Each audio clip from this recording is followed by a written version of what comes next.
કેમ છો મિત્રો? આઈ હોપ તમામ મિત્રો મજામાં હશે. કેમ વિથ જાવેદ સરની ચેનલ ઉપર તમામ મિત્રોને મોસ્ટ વેલકમ કરવામાં આવે છે. ચલો મિત્રો, આપણો ટોપિક ચાલે છે ફિનોલની ઇલેક્ટ્રોન અનુરાગી વિસ્થાપન પ્રક્રિયાઓ, અને એના અંદર આપણે ટોટલ 4 ઇલેક્ટ્રોન અનુરાગી વિસ્થાપન પ્રક્રિયાઓનો અભ્યાસ કરી લીધો, જેમાં આપણે ફિનોલનું બ્રોમિનેશન, ફિનોલનું નાઇટ્રેશન, ફિનોલનું સલ્ફોનેશન અને ફિનોલનું ફ્રીડલ ક્રાફ્ટ આલ્કાઇલેશન. આજે આપણે ફિનોલની ઇલેક્ટ્રોન અનુરાગી વિસ્થાપન પ્રક્રિયામાં 5મી પ્રક્રિયા ઉપર ડિસ્કશન કરીશું, અને આ પ્રક્રિયાનું નામ છે રીમર ટીમાન પ્રક્રિયા, અને ખૂબ જ ઇમ્પોર્ટન્ટ પ્રક્રિયા છે. જેઈ અને નીટના અંદર અવારનવાર અહીંયાથી ક્વેશ્ચનો બનતા હોય છે, બરાબર. તો આજે આપણે આ જે રીમર ટીમાનની જે પ્રક્રિયા છે એના ઉપર આપણે ડિસ્કશન કરીશું. ક્લિયર છે? તો ચલો, સૌથી પહેલા હું અહીંયા પ્રક્રિયા લખું. સૌથી પહેલા રીમર ટીમાનની શું છે પ્રક્રિયા લખું. તો રીમર ટીમાન જે પ્રક્રિયા છે મિત્રો, એ રીમર ટીમાનની પ્રક્રિયા ફિનોલ જે છે, ફિનોલની ક્લોરોફોર્મ સાથે પ્રક્રિયા કરાવવાની. ફિનોલની ક્લોરોફોર્મ સાથે પ્રક્રિયા કરાવવામાં આવે છે. ક્લિયર છે? NaOH ની હાજરીમાં. તો અહીંયા આપણને જે પ્રોડક્ટ મળે છે સેલિસાલ્ડીહાઇડ OH, અને ઓર્થો ઉપર અહીંયા CHO મળે છે. ક્લિયર? આ પ્રક્રિયાને રીમર ટીમાન કહેવાય છે. પહેલા એક વખત દરેક વિદ્યાર્થી જોઈ લે, કારણ કે ડાયરેક્ટ રિએક્શન નો જ ક્વેશ્ચન આવેલો છે, બરાબર. તો ફિનોલ છે, એકવાર આપણે લખી દઈએ અહીંયા. આ છે ફિનોલ, આ શું છે ક્લોરોફોર્મ. ક્લિયર? બેઝિક માધ્યમ NaOH ની હાજરીમાં પ્રક્રિયા કરીશું, અને આનું નામ છે સેલિસાલ્ડીહાઇડ. સેલિસાલ્ડીહાઇડ. સેલિસાલ્ડીહાઇડ. અને જો IUPAC લખવું હોય તો 2-હાઇડ્રોક્સી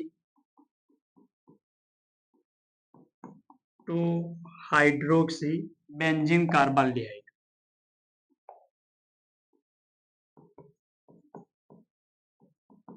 બેન્ઝીન કાર્બાલ્ડિહાઇડ.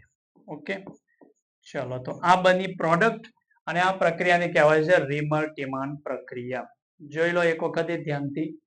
ફિનોલ, એની પ્રક્રિયા ક્લોરોફોર્મ સાથે NaOH ની હાજરીમાં પ્રક્રિયા કરાવીશું, તો અહીંયા સેલિસાલ્ડીહાઇડ મળશે, મતલબ ઓર્થો ઉપર શું લાગી જશે? CHO લાગશે. ક્લિયર છે? ઓકે. તો પહેલા હું કી પોઈન્ટ લખી દઉં આના, બરાબર, તાકે આપણા MCQ સોલ્વ થાય. પછી આને મિકેનિઝમ પર આપણે ડિસ્કશન કરીશું. ક્લિયર? તો ફર્સ્ટ અહીંયા આપણે વાત કરીએ કી પોઈન્ટની, બરાબર. કી પોઈન્ટ ધ્યાનથી જુઓ. પહેલો પોઈન્ટ આપણો એ છે કે આ રીમર ટીમાન પ્રક્રિયાનો ઇલેક્ટ્રોફાઇલ કોણ છે? આ રીમર ટીમાન પ્રક્રિયાનો ઇલેક્ટ્રોન અનુરાગી પ્રક્રિયક કોણ છે? તો ઇલેક્ટ્રોન અનુરાગી પ્રક્રિયક, ઇલેક્ટ્રોન અનુરાગી પ્રક્રિયક. તો રીમર ટીમાન પ્રક્રિયા જે છે એનો ઇલેક્ટ્રોન અનુરાગી પ્રક્રિયક છે CCl2. CCl2 શું કહેવાય ભાઈ આને? આને કહેવાય છે ડાયક્લોરોકાર્બિન. ડાયક્લોરોકાર્બિન, DCC. ફર્સ્ટ પોઈન્ટ, પહેલો પોઈન્ટ આપણને આ ક્લિયર હોવો જોઈએ કે ભાઈ રીમર ટીમાન પ્રક્રિયા જે છે એ ફિનોલની ઇલેક્ટ્રોન અનુરાગી વિસ્થાપન પ્રક્રિયા છે. તો એમાં કોઈ ને કોઈ ઇલેક્ટ્રોફાઇલ તો હશે જ. તો આમાં ઇલેક્ટ્રોફાઇલ કયો છે રીમર ટીમાન પ્રક્રિયામાં? CCl2 ડાયક્લોરોકાર્બિન. ઓકે, આ શું છે? ઇલેક્ટ્રોન અનુરાગી પ્રક્રિયા. ફર્સ્ટ વાત. બીજા નંબરમાં વાત એ છે કે રીમર ટીમાન પ્રક્રિયામાં જે છે એ ઓર્થોવાળી જે પ્રોડક્ટ જે છે એ પેરા કરતો ડોમિનેટ મળશે. મતલબ ઓર્થોની પ્રોડક્ટ જે છે એ પેરા કરતો કેવી છે? ડોમિનેટ પ્રોડક્ટ છે. ધ્યાન રાખજો. તો અહીંયા આપણે લખીશું કે ઓર્થોનિપજ. ઓર્થોનિપજ એ પેરા નિપજ કરતો, ધ્યાનથી જોજો, પેરા નિપજ કરતો ડોમિનેટ હોય છે.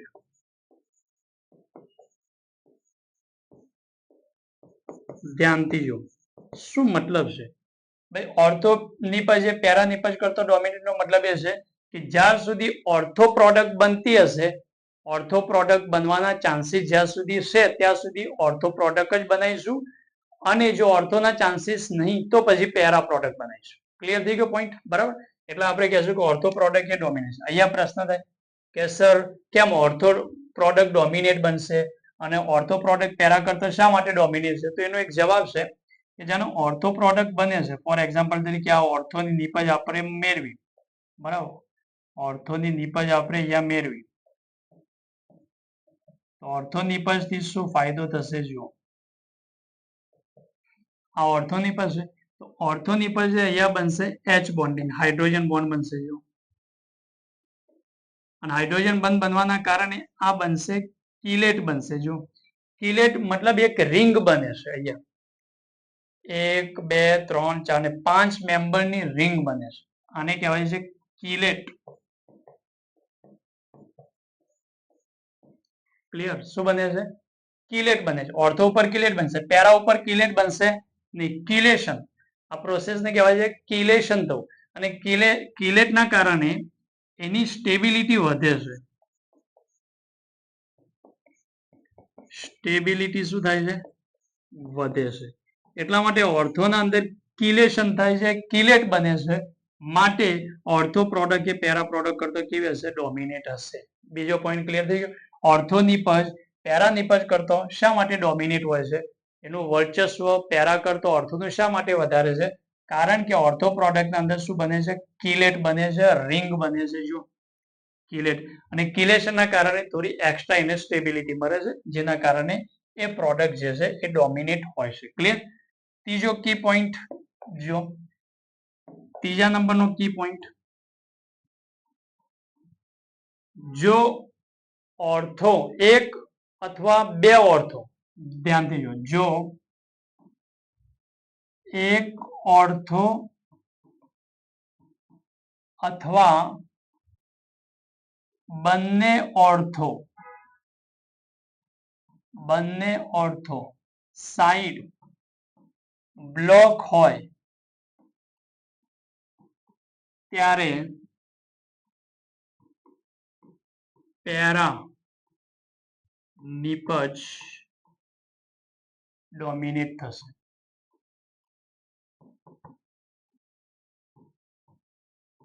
ક્લિયર છે?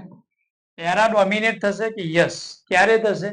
કે યા તો ઓર્થોની એક સાઈડ બ્લોક હોય અથવા તો ઓર્થોની બંને સાઈડો બ્લોક છે, તો પછી પેરા નિપજ જે છે એ મેજર બનશે, ડોમિનેટ પ્રોડક્ટ મળશે, એનું પ્રમાણ વધુ પ્રમાણમાં મળશે, અને એ વખતે પેરા નિપજ જે છે મેજર બનશે. ક્લિયર? એ વખતે પેરા પ્રોડક્ટ શું બનશે? મેજર બનશે. ક્લિયર થઈ ગયું? તો 3 કી પોઈન્ટ અહીંયા કીધા રિમલ્ટીમાનમાં. ધ્યાનથી જો, ફર્સ્ટ કી પોઈન્ટ એ છે કે રિમલ્ટીમાનનો ઇલેક્ટ્રોન અનુરાગી પ્રક્રિયક મિત્રો CCl2 ડાયક્લોરોકાર્બિન છે. એક ઇમ્પોર્ટન્ટ પોઈન્ટ છે, મોસ્ટ ઇમ્પોર્ટન્ટ વાત છે, ધ્યાન રાખજો. બીજા નંબરના અંદર ઓર્થોની નિપજ જે છે એ ડોમિનેટ થશે કોના કરતો? પેરા કરતો. મતલબ ઓર્થો મેજર મળશે કોના કરતો? પેરા કરતો. એનું રીઝન એટલા માટે છે કારણ કે ઓર્થો જે છે, ઓર્થો પ્રોડક્ટમાં કિલેશન થાય છે, કિલેટ બને છે એચ બોન્ડિંગના કારણે, જેથી એક્સ્ટ્રા સ્ટેબિલિટી મળે છે. ક્લિયર? હા, અને જો ઓર્થોની એક સાઈડ બ્લોક હોય અથવા ઓર્થોની બંને સાઈડ જો બ્લોક હોય તો પછી એ વખતે પેરા મેજર બનશે, અને એ વખતે પેરા મેજર બનશે, ઓર્થો માઇનોર બનશે. ક્લિયર છે? પેરા ડોમિનેટ થશે. ઓકે, ચલો તો આ જે પોઈન્ટ હતા એને લઈને આપણે પહેલા થોડા મતલબ કે ક્વેશ્ચન કરીએ. બરાબર? તો ક્વેશ્ચન આપણા છે, જો અહીંયા ફિનોલ ઓ મતલબ કે OH, અહીંયા CH3, જ્યાં આનું CHCl3NaOH સાથે પ્રક્રિયા કરાવીશું તો આ પ્રક્રિયા છે આપણી રિમલ્ટીમાન પ્રક્રિયા.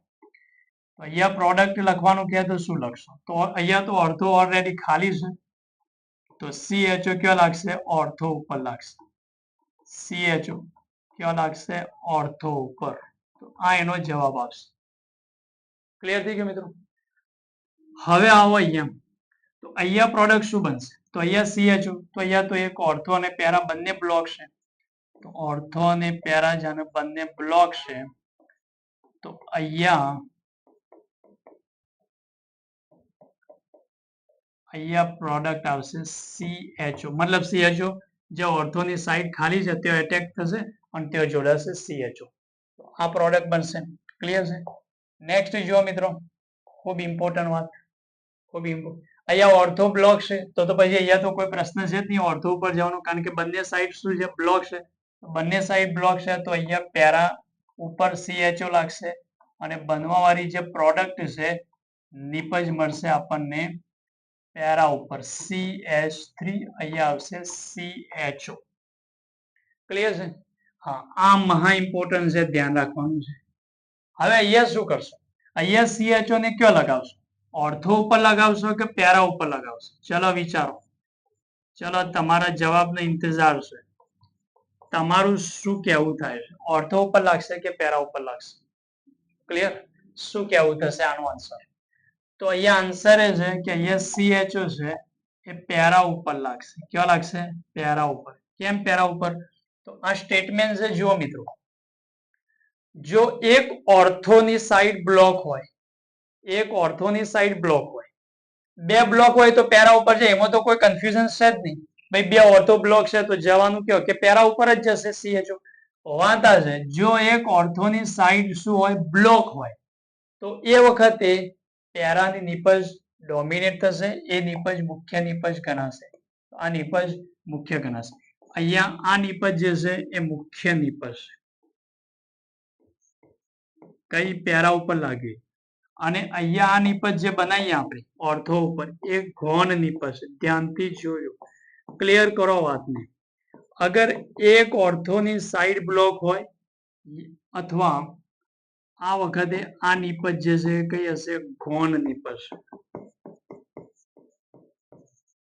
વાતને ક્લિયર છે? વાત ક્લિયર? કોઈ એમ ના કે અહીંયા પેરાની સાઈડ સોરી અહીંયા ઓર્થોની સાઈડ ખાલી છે તો ત્યાં એટેક કરે ચિલેશન મળે છે, નહીં. ધ્યાનથી, અગર બે ઓર્થોની બ્લોક છે તો પેરા ઉપર જ લાગશે, એ વાત તો છે ફાઇનલ. પરંતુ જો એક ઓર્થોની સાઈડ બ્લોક છે તો પછી પેરા વાળી નિપજ મુખ્ય બનશે, મતલબ CHO પેરા ઉપર લાગશે.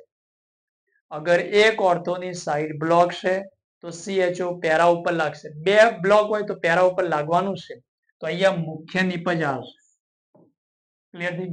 ચલો એ રીતે અહીંયા શું કેવું થાય છે બોલો? CHO ઓર્થો ઉપર લાગશે કે પેરા ઉપર લાગશે? વિચારો. અહીંયા CHO ઓર્થો ઉપર લાગશે કે પેરા ઉપર લાગશે? તો જવાબ એ છે કે પેરા ઉપર લાગશે. કેમ? કારણ કે એક ઓર્થોની સાઈડ અહીંયા શું છે? બ્લોક છે. એક સાઈડ ઓર્થોની બ્લોક હોય અથવા તો બંને ઓર્થો બ્લોક હશે તો એ વખતે પેરા વાળી નિપજ ડોમિનેટ થશે. પેરા વાળી નિપજ જે છે એ મુખ્ય નિપજ ગણાશે. ક્લિયર થઈ ગયું? આને કહેવાય છે વેનિલિન.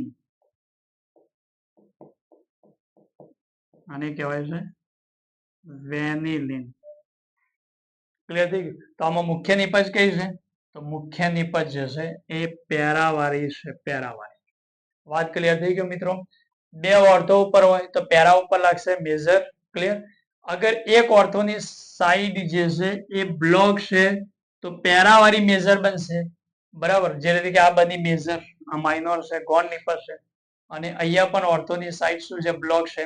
તો રિમલ્ટીમાની પ્રક્રિયામાં CHO ક્યાં લાગશે? તો પેરા ઉપર લાગશે. આટલા સુધી દરેકને ક્લિયર થઈ ગયું? ત્રણ મુદ્દાઓ પર વાત કરી. ફર્સ્ટ આપણે રિએક્શન લખી દીધું, રિમલ્ટીમાનનું, ફિનોલની CH3NaOH સાથેની પ્રક્રિયા કરી અને સેલિસાલ્ડિહાઇડ બનાવી. કી પોઈન્ટના અંદર આ પ્રક્રિયાનું ઇલેક્ટ્રોફાઇલ એટેકિંગ સ્પીસીસ છે CCl2 ડાયક્લોરોકાર્બિન છે. બીજી વાત એ છે કે ઓર્થો પ્રોડક્ટ ડોમિનેટ હોય છે પેરા કરતો, કારણ કે ઓર્થો પ્રોડક્ટ પર કિલેશન થાય છે, કિલેટ બને છે એટલા માટે.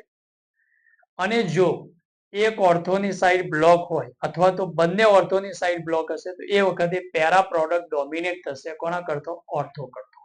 ક્લિયર છે મિત્રો? આ રીતે આપણે આન્સર કરી શકીએ છીએ. અને આ એક મોસ્ટ ઇમ્પોર્ટન્ટ વાત છે જેમાં ધ્યાન રાખવાનું છે. એની મેજર પ્રોડક્ટ આ છે. હવે આપણે વાત કરીએ મિત્રો રિમલ્ટીમાન જે છે એનું મિકેનિઝમ. તો જો મિકેનિઝમ શું છે? ક્રિયાવિધિ. બરાબર? તો હવે આની વાત કરીએ આપણે મિકેનિઝમ પર. તો મિકેનિઝમ જુઓ ધ્યાનથી. ક્લિયર? રિમલ્ટીમાનનો મિકેનિઝમ શું છે? તો જુઓ મિત્રો, આપણા જોડે જે ક્લોરોફોર્મ છે, ક્લોરોફોર્મ, HCl આ છે ક્લોરોફોર્મ. એની NaOH સાથે પહેલા પ્રક્રિયા કરાવવાની. તો આની NaOH સાથે જેને પ્રક્રિયા થાય તો આ પ્રક્રિયાનું નામ શું છે? તો પહેલા તો હું તમને એ કહી દઉં કે આ જે H જે છે ને એસિડિક છે. એસિડિક છે, આ હાઇડ્રોજન એસિડિક છે અને આ બેઝ છે. તો બેઝ ને શું પસંદ છે? એસિડ પસંદ છે. તો પ્રક્રિયા કઈ થશે? એસિડ બેઝ પ્રક્રિયા થશે. અને એસિડ બેઝ પ્રક્રિયાથી અહીંયા બેઝ માંથી OH અને આનો H નીકળશે, મતલબ પાણીનો અણુ દૂર થશે. ઓકે, અને શું બનશે? તો Na+ અને CCl3- આ પ્રોડક્ટ બની આપણી. ક્લિયર છે? હવે શું થશે? તો જુઓ મિત્રો, આ Na+ આમાંથી Cl ને લઈ લેશે. તો અહીંયા NaCl અને બાકી અહીંયા જે પ્રોડક્ટ બનશે એ શું બનશે? CCl2. અને આ જ CCl2 જે છે એને જ આપણે શું કહીએ છીએ? ડાયક્લોરોકાર્બન. ડાયક્લોરોકાર્બન. ક્લિયર છે? જેને આપણે DCC કહીએ છીએ. અને રીમર ટીમાન પ્રક્રિયાનો આ શું છે? ઇલેક્ટ્રોફાઇલ છે, ઇલેક્ટ્રોન અનુરાગી પ્રક્રિયક છે. અનુરાગી શું છે? પ્રક્રિયક છે. Attacking species. Clear? Attacking electrophile. Clear થઈ ગયો પોઈન્ટ? ઓકે, હવે શું થશે? તો જે ફિનોલ છે એ ફિનોલની પ્રક્રિયા થશે. ફિનોલ એની NaOH સાથે પ્રક્રિયા થશે. એસિડ બેઝ રિએક્શન થશે. એસિડ બેઝ રિએક્શન થી અહીંયા બનશે સોડિયમ ફિનોક્સાઇડ. શું બનશે? Sodium phenoxide. ઓકે, આ બન્યું ફિનોક્સાઇડ આયન. આ ફિનોક્સાઇડ આયન જે છે હવે અહીંયા આવશે ઇલેક્ટ્રોફાઇલ. આ છે આપણો ઇલેક્ટ્રોફાઇલ ડાયક્લોરોકાર્બન. ડાયક્લોરોકાર્બન જે છે એના જોડે બી વેકેન્ટ ઓર્બિટલ છે. ક્લિયર? કારણ કે 6 ઇલેક્ટ્રોન છે કાર્બન જોડે, એનું ઓક્ટેટ તો અધૂરું છે ને. 6 ઇલેક્ટ્રોન છે. જુઓ, કાર્બન ના જોડે કેટલા ઇલેક્ટ્રોન છે? 6. એનું ઓક્ટેટ અધૂરું છે, વેકેન્ટ છે. કેટલા ઇલેક્ટ્રોન છે આમાં? 6 ઇલેક્ટ્રોન છે. ડાયક્લોરોકાર્બનમાં ઇલેક્ટ્રોન કેટલા છે? 6. તો આનું ઓક્ટેટ અધૂરું છે, અહીંયા વેકેન્ટ છે. ક્લિયર? તો હવે જુઓ ધ્યાનથી રિએક્શન, કઈ રીતે આ રિએક્શન થાય છે. તો જુઓ મિત્રો, તો રિએક્શનમાં શું થશે? તો અહીંયાથી આ ઓક્સિજન પર નેગેટિવ જે છે એ અહીંયા મતલબ કે ટ્રાન્સફર થશે, પાઈ બોન્ડ બનાવશે. આનો પાઈ બોન્ડ તૂટશે અને આનો જે નેગેટિવ જે ચાર્જ છે, કારણ કે પાઈ બોન્ડ એટલે આના ઉપર નેગેટિવ ચાર્જ છે, એ નેગેટિવ ચાર્જ મતલબ કે અહીંયાથી નેગેટિવ ચાર્જ જે છે એ ડાયક્લોરોકાર્બન પર, અહીંયા ડાયક્લોરોકાર્બન આના ઉપર શું કરશે? એટેક કરશે. એટેક કરશે એટલે અહીંયા શું બન્યું? જો અહીંયા આ ટાઈપથી આપણને પ્રોડક્ટ મળશે. જો અહીંયા તો ડબલ બોન્ડ બન્યો, બરાબર. અહીંયા કાર્બન સાથે આ કારણ કે કાર્બન નેગેટિવ છે, આનો વેકેન્ટ ઓર્બિટલ, તો આને આના ઉપર એટેક કર્યો. તો CCl2 અને આના ઉપર આવશે માઇનસ. શું આવશે? અહીંયા આવશે માઇનસ. ધ્યાનથી જુઓ, સમજો. અને અહીંયાથી હટાવી દઈએ. ઓકે, અહીંયા DCC લખી દઈએ. આના ઉપર આવશે માઇનસ. આ માઇનસ ચાર્જ જે છે જેનો મતલબ કે જેના આના ઉપર એટેક કરશે તો એ કાર્બન નો માઇનસ કોના ઉપર આવશે? કાર્બન પર આવશે. ઓકે, અહીંયા કોણ છે? હાઇડ્રોજન છે. બાકીના જે છે બોન્ડ એ તો એમને એમ જ છે. હવે શું થશે? જુઓ, ધ્યાન આપો. તો આ જે છે ને બેઝ છે, બેઝિક છે, બેઝ છે. કાર્બન ઉપર માઇનસ, તો એક સારો બેઝ કહેવાશે. તો આ બેઝ શું કરશે? અહીંયાથી હાઇડ્રોજન ને લેશે. શું કરશે? હાઇડ્રોજન ને લેશે. જો ધ્યાન આપો, હાઇડ્રોજન ને અહીંયાથી લેશે. ચલો, આ હાઇડ્રોજન, કારણ કે હાઇડ્રોજન એસિડિક છે, હાઇડ્રોજન એસિડિક છે તો અને આ કાર્બન જે છે બેઝ છે, તો આનો હાઇડ્રોજન અહીંયા આવશે. ઓકે, આનો હાઇડ્રોજન અહીંયા આવશે એટલે આ પાઈ અહીંયા શિફ્ટ થશે અને આનો પાઈ બોન્ડ અહીંયા બ્રેક થશે. ધ્યાનથી જુઓ, સમજો. ક્લિયર છે? ઓકે, તો મિકેનિઝમમાં આગળ આ રીતે બનશે. જે વસ્તુ અહીંયા બનીએ, તો અહીંયા આપણે શું કરીએ છીએ? જુઓ, ધ્યાન આપો. અહીંયા આપણે શું કરીશું કે પાઈ બોન્ડ અહીંયાથી બ્રેક થયો એટલે અહીંયા ઓક્સિજન ઉપર આવ્યો માઇનસ. ક્લિયર છે? અહીંયા પાઈ બોન્ડ ફરીથી બેન્ઝીનની એરોમેટિકતા આવી ગઈ, કારણ કે એની એરોમેટિસિટી અહીંયા તો ખતમ થઈ ગઈ, પાઈ બોન્ડ તૂટ્યો એના કારણે અહીંયા ફરીથી એરોમેટિકતા આવી ગઈ. અને આને શું કર્યું, એચ ને લઈ લીધો. કાર્બન જે બેઝ હતો એને શું કર્યું, કારણ કે બેઝ ને શું પસંદ છે, એસિડ પસંદ છે. બેઝ ને એસિડ નો એચ પસંદ છે, તો એને એસિડ નો એચ ને શું કરી લીધો, લઈ લીધો. ક્લિયર થઈ ગયો પોઈન્ટ? અહીંયા સુધી ક્લિયર થઈ ગયો? બરાબર. હવે અહીંયા શું કરવામાં આવશે, તો મિત્રો અહીંયા NaOH વડે અહીંયા જળ વિભાજન કરાઈશું. ક્લિયર? NaOH acquired. તો જાણે NaOH લેશું તો આપણને ખબર છે કે ન્યુક્લિયોફિલિક સબસ્ટિટ્યુશન રિએક્શન અહીંયા થશે, Cl હટશે, OH લાગશે, Cl હટશે અને OH લાગશે. તો અહીંયા બન્યું ન્યુક્લિયોફિલિક સબસ્ટિટ્યુશન રિએક્શન. ધ્યાનથી જુઓ. બરાબર? આ કાર્બન છે, Cl હટાવ્યું, OH. અહીંયા Cl હટાવ્યું, OH. અને અહીંયા કોણ છે, H. ક્લિયર છે પોઈન્ટ? હવે મિત્રો આપણને એ વાત ક્લિયર છે. બરાબર? એ વાત આપણને ક્લિયર છે કે એક કાર્બન પર બે OH નહીં રહી શકતા. અમુક કમ્પાઉન્ડ ને છોડી દે. તો અહીંયા એક કાર્બન પર તો બે OH આવે, તો બે OH આવશે એટલે અહીંયાથી પાણી દૂર થશે. જાણે એક કાર્બન પર બે OH આવશે તો અહીંયાથી શું દૂર થશે, પાણી. તો જાણે અહીંયા H2O દૂર થયું. બરાબર? તો H2O દૂર થયું તો આનો બોન્ડ અહીંયા શિફ્ટ થઈ ગયો. તો અહીંયા આપણને મળશે O-. ક્લિયર છે? O- અને અહીંયા C ડબલ બોન્ડ OH મરી ગયો આલ્ડિહાઇડ. અને હવે આપણે શું કરાવીશું, એસિડિફિકેશન કરાવી દઈશું, H+. એસિડિફિકેશન. તો એસિડિફિકેશન જેને આપણે અહીંયા કરાવીશું તો H+ ઓક્સિજન સાથે લાગી જશે અને અહીંયા આપણને પ્રોડક્ટ મળશે OH અને અહીંયા CHO, સેલિસાલ્ડિહાઇડ. સેલિસાલ્ડિહાઇડ. તો આ છે મિત્રો એનું મિકેનિઝમ. આ છે મિકેનિઝમ. ધ્યાન રાખજો. ક્લિયર છે? આ છે મિકેનિઝમ. ક્લિયર? તો અહીંયા ઇમ્પોર્ટન્ટ વાત શું છે, તો ઇમ્પોર્ટન્ટ વાત એ છે કે આ જે H છે એ ક્યાંથી આવે છે. અગર આપણને પૂછે કે સેલિસાલ્ડિહાઇડમાં OH વાળો આ H ક્યાંથી આવે છે અને આ H ક્યાંથી આવે છે, તો જો આ H તો આવે છે એસિડમાંથી, કારણ કે જેને એસિડિફિકેશન કર્યું એટલે ત્યાંથી H આવે. બરાબર? તો OH માં જે સેલિસાલ્ડિહાઇડમાં જે OH હશે એમાં જે H છે એ તો એસિડમાંથી આવે છે. અને આ H ક્યાંથી આવે, તો જુઓ આ H આવે છે, મતલબ કયો, આ H. તો આ H આવે છે બેન્ઝીનમાંથી. ક્યાંથી આવે છે, આ બેન્ઝીનનો જે H હતું ને એ આવે છે. તો CHO માં જે H આવે છે બેન્ઝીનમાંથી આવે છે અને OH માં જે H આવે છે ક્યાંથી આવે છે, એસિડમાંથી આવે છે. ક્લિયર છે પોઈન્ટ? તો અહીંયા કી પોઈન્ટમાં એક પોઈન્ટને એડ કરી દઉં. ક્લિયર છે? કી પોઈન્ટના અંદર ચોથા નંબરમાં મતલબ સેલિસાલ્ડિહાઇડમાં ધ્યાનથી જુઓ, સેલિસાલ્ડિહાઇડમાં OH નો H એ એસિડમાંથી આવે છે.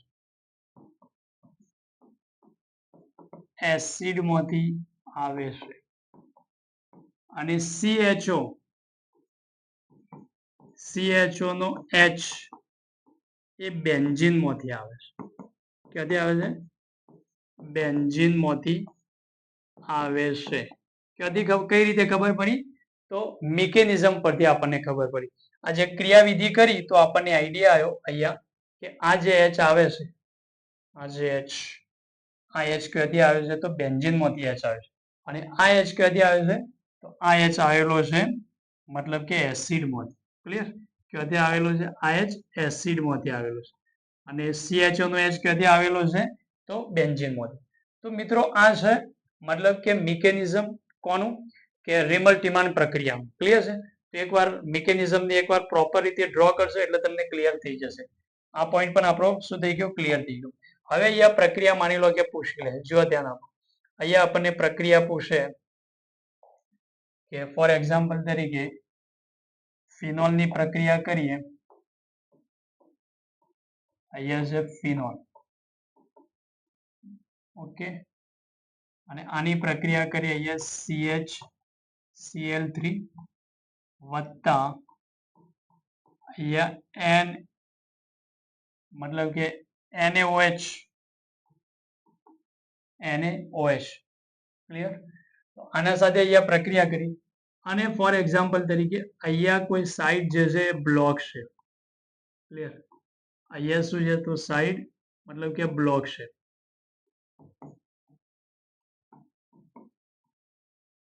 તો હવે આની પ્રોડક્ટ શું બનશે? તો આને એક ઇન્ટરેસ્ટેડ પ્રોડક્ટ બને છે, ધ્યાન રાખજો. રીમર ટીમર ના અંદર હશે, બરાબર. તો અહીંયા તો OH, અહીંયા CH3, અહીંયા CH3, ક્લિયર, અહીંયા CH3 લાગે છે, અહીંયા CHCl2, ક્લિયર. તો આ ટાઈપની એક પ્રોડક્ટ બને છે, ક્લિયર. આ ટાઈપની અહીંયા શું બનશે? એક પ્રોડક્ટ બનશે, જુઓ ધ્યાનથી, બરાબર. આ ટાઈપથી અહીંયા પ્રોડક્ટ બનશે, આ ટાઈપ. તો આ જે પ્રક્રિયા છે ને એને કહેવાય છે, આ પ્રક્રિયાને કહેવાય છે અસામાન્ય રીમર ટીમાન પ્રક્રિયા. અસામાન્ય રીમર ટીમાન પ્રક્રિયા. કેટલીક પ્રક્રિયાઓ જે છે જેને અસામાન્ય રીમર ટીમાન પ્રક્રિયા કહેવાય. ફોર એક્ઝામ્પલ 3 સાઇડ બ્લોક છે અને 3 સાઇડ બ્લોક છે, તો આની ક્લોરોફોર્મ અને NOH સાથે પ્રક્રિયા કરી તો એનો આન્સર આવશે, ક્લિયર થઈ ગયું. એનો જે આન્સર આવશે એ આ ટાઈપનો આવશે. અહીંયા પેરા ઉપર CHCl2 લાગશે. અચ્છા, આનું ફર્ધર જળ વિભાજન કરીએ, NaOH સાથે આનું જળ વિભાજન કરીએ તો અહીંયાથી OH અને CHO નહીં બને, બરાબર. આનું રિએક્શન આગળ નહીં થાય. તો અસામાન્ય રીમર ટીમાન પ્રક્રિયા જે છે એ એક તો આ છે કે જેમાં આપણને આ ટાઈપની શું મળશે? પ્રોડક્ટ મળશે. ક્લિયર થઈ ગયો પોઈન્ટ? અચ્છા, બીજું અસામાન્ય રીમર ટીમાન પ્રક્રિયામાં એક બીજી પણ છે કે જેમાં આપણે અહીંયા ફિનોલ છે અને ફિનોલની પ્રક્રિયા કાર્બન ટેટ્રાક્લોરાઇડ સાથે કરો. કોના સાથે? કાર્બન ટેટ્રાક્લોરાઇડ સાથે. અને અહીંયા NaOH આપણે લઈ લીધું. તો અહીંયાથી પણ મતલબ કે આપણને જે પ્રોડક્ટ મળશે એ પ્રોડક્ટ અહીંયા શું મળશે? તો અહીંયા OH અને કાર્બન ટેટ્રાક્લોરાઇડ, એક ક્લોરીન આપણે જેમ CHCl3 હતું, એક ક્લોરીન વધારે તો અહીંયા એક OH વધી જશે અને આન્સર એનો આવશે salicylic acid. Salicylic acid, clear છે? તો આ બે રિએક્શનો છે જે ધ્યાન રાખીશું, એને કહેવાય છે અસામાન્ય રીમર ટીમાન પ્રક્રિયા. ક્લિયર છે? આમાં આન્સર આવશે, ક્લિયર, કારણ કે 3 સાઈડો બ્લોક છે, રિએક્શન આ રીતે થશે. ઓકે. અને અગર એની પ્રક્રિયા CCl4 સાથે કરવામાં આવે NaOH ની હાજરીમાં તો સેલિસાલ્ડિહાઇડ નહીં બને, પરંતુ શું મળશે? સેલિસિલિક એસિડ મળશે. તો મિત્રો, આ હતું આપણી રીમર ટીમાન પ્રક્રિયા. ખૂબ જ મહત્વની, ખૂબ જ ઇમ્પોર્ટન્ટ રિએક્શન. એની પ્રોડક્ટોને લઈને ડિસ્કસ કરી. આન્સર લખવો હોય તો શું કરવું, એને ઇલેક્ટ્રોફાઇલ કહે છે, ઓર્થો પ્રોડક્ટ એ પેરા કરતો ડોમિનેટ ક્યારે થશે, કેમ થાય છે, એનું રીઝન આપી દીધું. ક્લિયર છે? આ થઈ ગયું. જો એક ઓર્થો અથવા બે ઓર્થો સાઇડ બ્લોક હોય તો પછી પેરાની ડોમિનેટ થશે. સેલિસાલ્ડિહાઇડમાં OH નો એ છે એસિડમાંથી આવે છે અને CHO જે છે CHO નો એ છે ક્યાંથી આવે છે? તો બેન્ઝીનમાંથી આવે છે. ક્લિયર થઈ ગયું? અને અહીંયા આપણે એનું અસામાન્ય મતલબ કે અસામાન્ય રીમર ટીમાન પ્રક્રિયા ઉપર પણ આપણે શું કરી? ડિસ્કશન કરી લીધી. તો મિત્રો, અહીંયા સુધી આજે રાખીશું. નેક્સ્ટ આપણે હજુ ઇલેક્ટ્રોન અનુરાગી ફિનોલની ઇલેક્ટ્રોન અનુરાગી વિસ્થાપન પ્રક્રિયા છે, કોલ્બે સ્મિથ પ્રક્રિયા, જેના ઉપર આપણે નેક્સ્ટ વિડીયોના અંદર ચર્ચા કરીશું. Okay, by.